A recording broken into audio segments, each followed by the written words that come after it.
Yesidism. The followers of the Yesidi religion, who have variously referred to themselves also as the Yesidi, Yazdani, Izadi, and Desna, have often been pejoratively referred to by outsiders as devil worshippers. They constitute less than 5% of the Kurdish population. At present they live in fragmented pockets, primarily in northwest and northeast Syria, the Caucasus, southeast Turkey, in the Jebel Sanjar highlands on the Iraqi-Syrian border, and regions north of the Iraqi city of Mosul. As a branch of the cult of angels, Yazidism places a special emphasis on the angels. The name Yazidi is derived from the Old and Middle Iranic term Yazada or Yazad, for one angel, rendering it to mean Americans. Among these angels, the Yazidis include also Lucifer, who is referred to as Malak Tas, peacock angel. Far from being the prince of darkness and evil, Lucifer is of the same nature as other archangels, albeit with far more authority and power over worldly affairs. In fact, it is Malak Tas who creates the material world using the dismembered pieces of the original cosmic egg, or pearl, in which the spirit once resided. Despite the publication of, reportedly, all major Yazidi religious scriptures, and the availability of their translations, the most basic questions regarding the Yazidi cosmogony are left to speculation. For example, it is left to deductive reasoning to figure out in which epoch of the universal life Lucifer belongs, or what his exact station is. He naturally cannot be the same as the universal spirit, as the spirit does not enter into the act of creation. In Yarsanism and Alevism it is Kyandagur, the Lord God, who as the first avatar of the spirit undertakes the task of Sajnari world genesis. It is tempting to conclude that Lucifer replaces Kyandagur himself in the Yazidi cosmogony. Two Yazidi holy scriptures, Jilla and Mith, both discussed later, substantiate this conclusion. The following translations of these texts are adopted almost entirely from Gest, 1987. Jilla reads, Malak Tas existed before all creatures, and 1. Malak Tas was, and am now, and will continue unto eternity, ruling over all creatures. Neither is there any place void of me where I am not present. Every epoch has an avatar, and this by my counsel. Every generation changes with the chief of this world, so that each one of the chiefs in his turn and cycle fulfills his charge. The other angels may not interfere in my deeds and work, whatsoever I determine, that is. The implied attributes are all those of Kyandagur in Yarsanism and Alevism. Lees, asserts greater than, in the beginning God, which must mean the universal spirit created the white pearl out of his most precious essence, and he created a bird named Anfer. And he placed the pearl upon its back, and dwelt thereon 40,000 years. On the first day of creation, Sunday, he created an angel named Azazel, which is Malak Tas, the chief of all. Rees goes on to name 6 other angels, each created in the following days of this first week of creation in the first epoch. The names of these angels closely match those of Yarsanism and Alevism, as given in Table 6. The problem is that there are 7 rather than 6 avatars, leaving out, therefore, the spirit himself from the world affairs. This is, however, the result of the later corruption of the original cosmogony, perhaps under Judeo-Christian influence. The rest of the opening chapter of the Myth provides a version of human origin close to the Judeo-Christian story of Adam and Eve, and their interaction with Satan, even though Satan, here Lucifer, serves them only as an honest counselor and educator. Thereafter, he is left in charge of all creatures of the world. The real story of the first epoch, however, surfaces rather inconspicuously, in a single sentence at the end of the Myth, Half's first chapter. As it turns out, the sentence is very much in agreement with the basic tenets of the cult of angels. It reads, from his essence and light he created 6 avatars, whose creation was as one lighteth a lamp from another lamp. It is then safe to assume that the original Yesidi belief was that Lucifer was the primary avatar of the universal spirit in the first epoch, and the rest of the cosmogony of the cult of angels remains more or less intact. Lucifer himself, in the form of Malaktos, peacock angel, is represented by a sculptured bronze bird. This icon, called Anca4, the Ancient One, is presented to worshippers annually at the major jam at Laish. Laish and its environs are also the burial site of Sheikh Adi, the most important personage of the Yezidi religion. Adi's role in Yezidism is similar to those played by Sahak in Yarsanism and Ali in Alawism. To the Yezidis, Sheikh Adi is the most important avatar of the universal spirit of the epochs following the first epoch. Adi being the primary avatar, he is therefore a reincarnation of Malaktos himself. In its modern, garbled form, Adi is assigned a founding role in Yezidism, and interestingly is believed to have lived at about the same time in history, as Sultan Sahak is believed by the modern Yarsans, i.e., sometime in the 12-13th centuries. This is about the same time that the Tashabalism is believed to have lived and founded that branch of the cult. Both Adi and Sahak are believed to have lived well in excess of a century. In addition to the main sculptured bird icon Ansel, there are 6 other similar relics of the peacock angel. These are called the Sanj, as, meaning, dioceses, of the Yezidi community, and each is assigned to a different diocese of Yezidi concentration. Each year these are brought forth for worship to the dioceses of Syria, Zozan, i.e., Sassoon/Sassana Western and Northern Kurdistan in Anatolia, Sanjar, Shakin, of the Greater Zab Basin, Tabriz, Azerbaijan, and Moscow, i.e., ex-Soviet Caucasus. The Sanjars of Tabriz and Moscow no longer circulate, since there are not many Yazidis left in Azerbaijan, and the anti-refugist Soviet government did not permit the icon to enter the bustling Yazidi community of the Caucasus. Like other branches of the cult of angels, Yazidism lacks a holy book of divine origin. There are however many sacred works that contain the body of their beliefs. There is a very short volume, about 500 words, of Arabic language hymns, ascribed to Sheikh Adi himself and named Lua, or Revelation. Another, more detailed book is the Hafirish, the Black Book, in Kurdish, which has been credited to Adi's son, Sheikh Hasan ibn Adi, Bika. Adi I-95, a great-grandnephew of Adi. Haf is the most informative of the Yazidi scriptures, as it contains the body of the religion's cosmogony, catechesis, eschatology, and liturgy, despite many contradictions and vagaries, far more than in the works of the Yarsans. The Haf may in fact date back to the 13th century. Haf was written in an old form of Kurmanji Kurdish. Kurmanji in the 13th century was primarily restricted to its stronghold in the Ultra-Arab Hakkari highlands, see Kurmanji.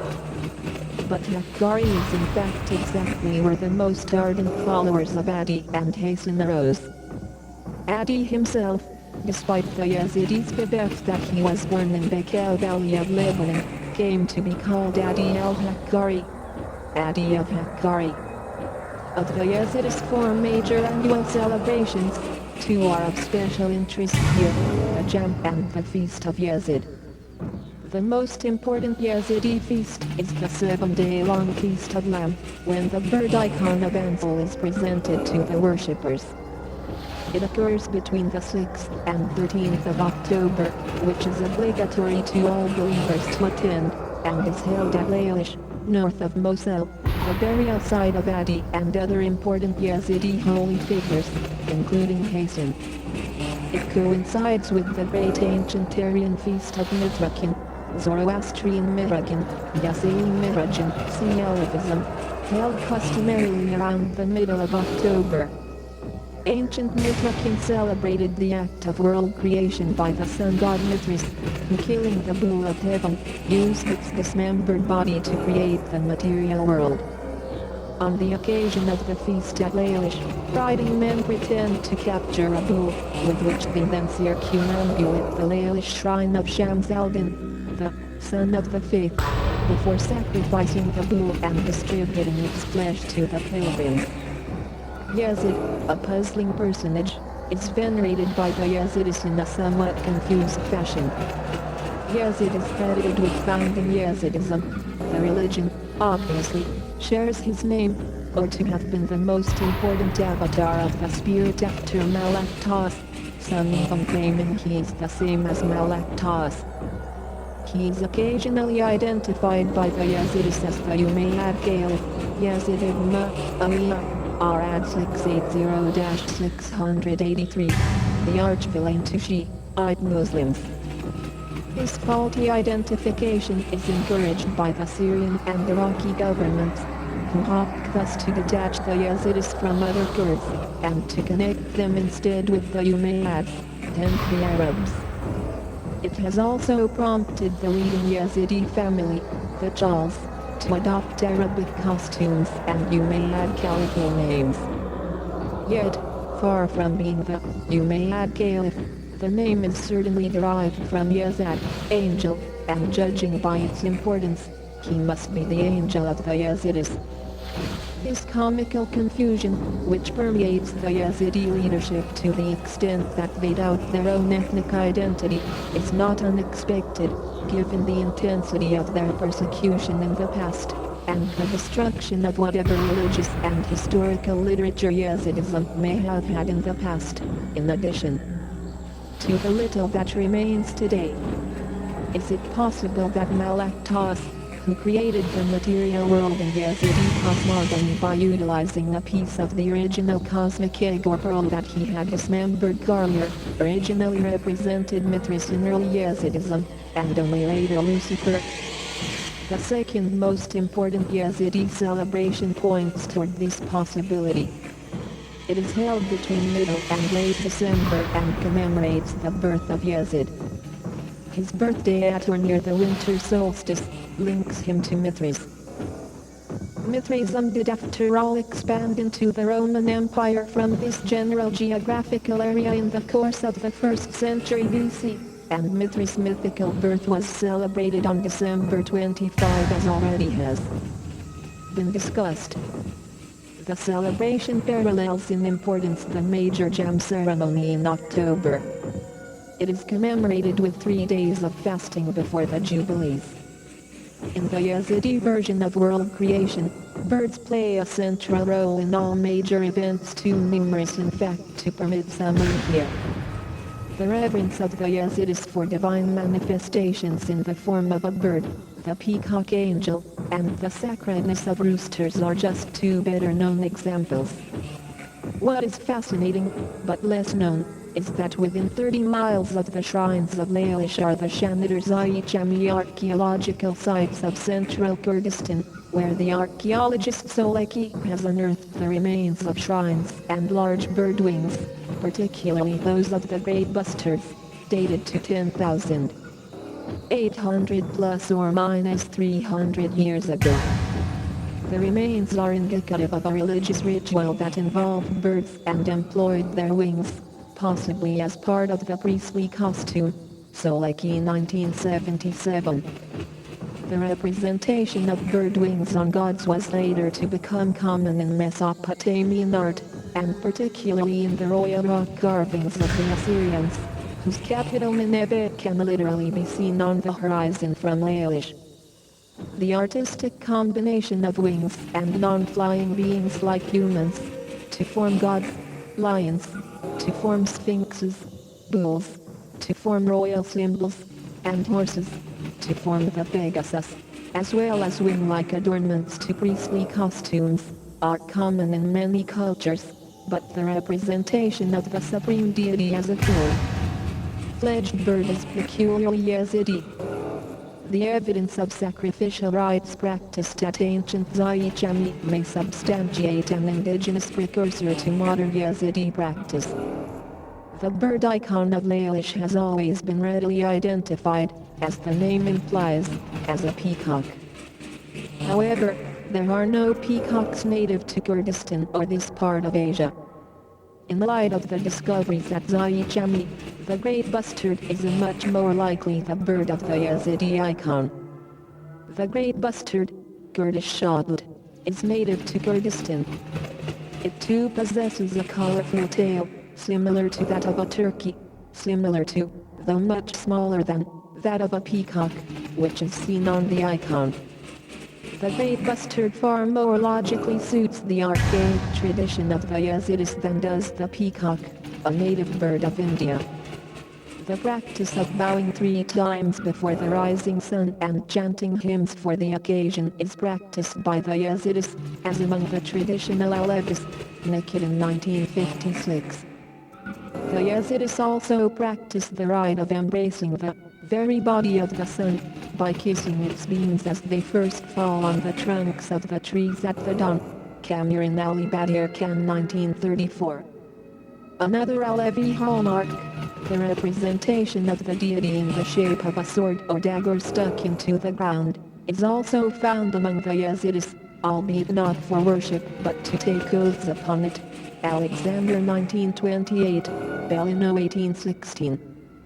In addition to an entrenched aristocracy, the social class system of the Yezidis shows interesting similarities to the rigid social stratification of the Zoroastrian Sasanian Empire. Zoroastrian priests forbade anyone who did not belong to the priestly or princely class to gain literacy, and traditionally Yezidism barred such luxury altogether.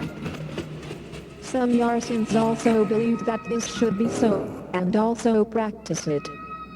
In fact, it has been asserted that until the beginning of this century only one man among the Yezidis, the custodian of the Jilwa, knew how to read. Guest 1987, 33. This ban is largely gone now, although through force of habit the Yezidi commoners are still not keen on literacy. Interestingly, the wealthier Yezidi sheikhs and mullahs wear Arab Bedouin clothes and headdress, speak both Arabic and Kurdish, and usually have Arabic names. The poor Yezidi social and religious leaders, on the other hand, have Kurdish names, speak only Kurdish, and wear Kurdish traditional clothes and headgear.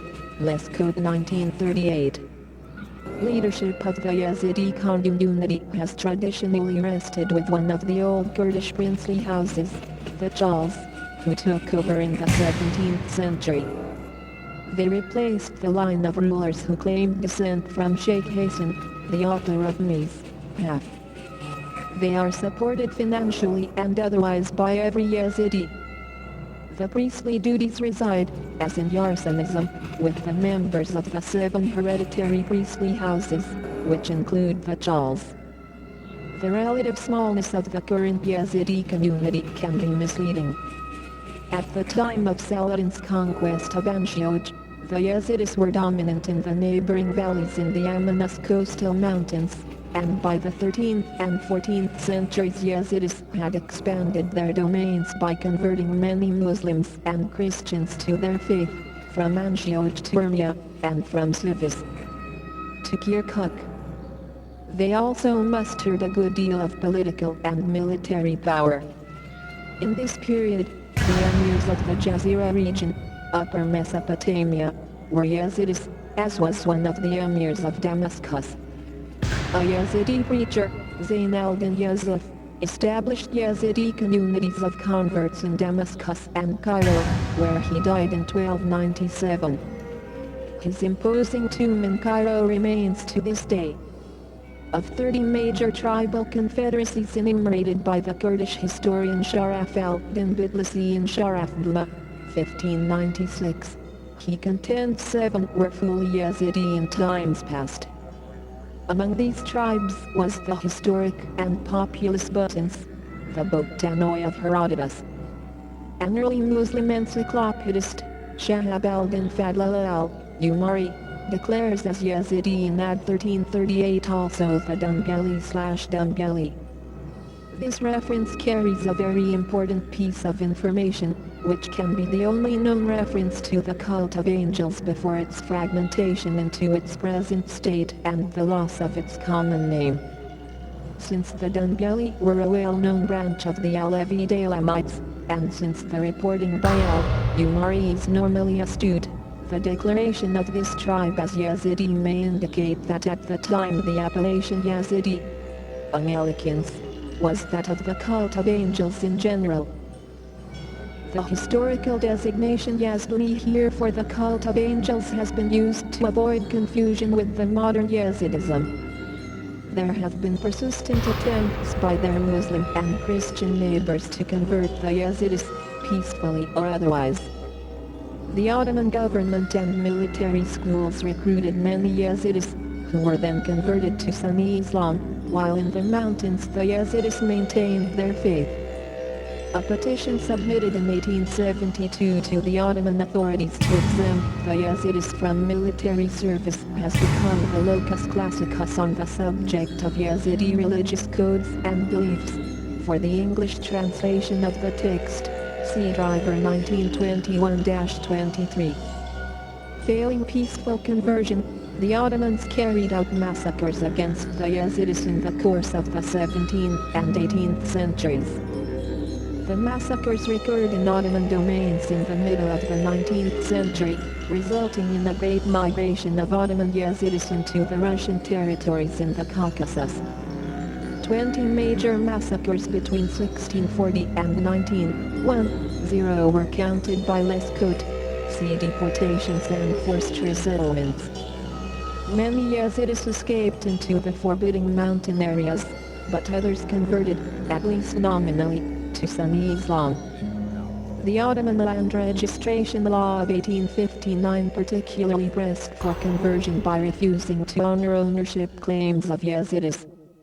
Many Yazidi sheikhs, who were the primary property owners, maintained their lands and property by converting. The Yazidi leaders, whose holdings were in the inaccessible higher mountains, were spared the need for conversion, and so were the landless sharecroppers or herders. Before 1858, the Yazidis in the Anshio-Chamanus region on the Mediterranean littoral numbered 200,000, constituting the majority of the inhabitants. In 1938, Lescaut counted only 60,000, a small minority.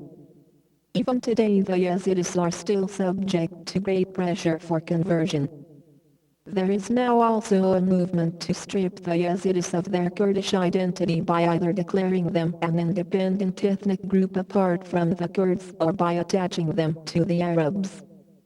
Hence, the Yazidis are now called Umayyad Arabs by the governments of Iraq and Syria, capitalizing on the aforementioned confusion that exists among the Yazidis with respect to the irrelevant Umayyad Caliph Yazid ibn Muawiyah. Most Yazidis are now in Syria, in the Jazira region and the Jabal Sanjar Heights, and in the Afrin region northwest of Aleppo. The next largest population of Yazidis is found in the Caucasus, where up to half the Kurds are followers of Yazidism. In Iraq, where the holiest Yazidi shrines of Lailash are located, they are found in a band from eastern Jabal Sanjar toward Dohuk and to Lailash, northeast of Mosul. There used to be a large number of Yazidis in Anatolia, prior to the massacres of the last century. Those who now live within the borders of Turkey are thinly spread from Mardin to Siirt, and from Anshioch and Antep to Urfa. There are also a relatively small number of Yazidis in Iran, particularly between the towns of Kushan and in the Khurasani enclave, and in Azerbaijan province.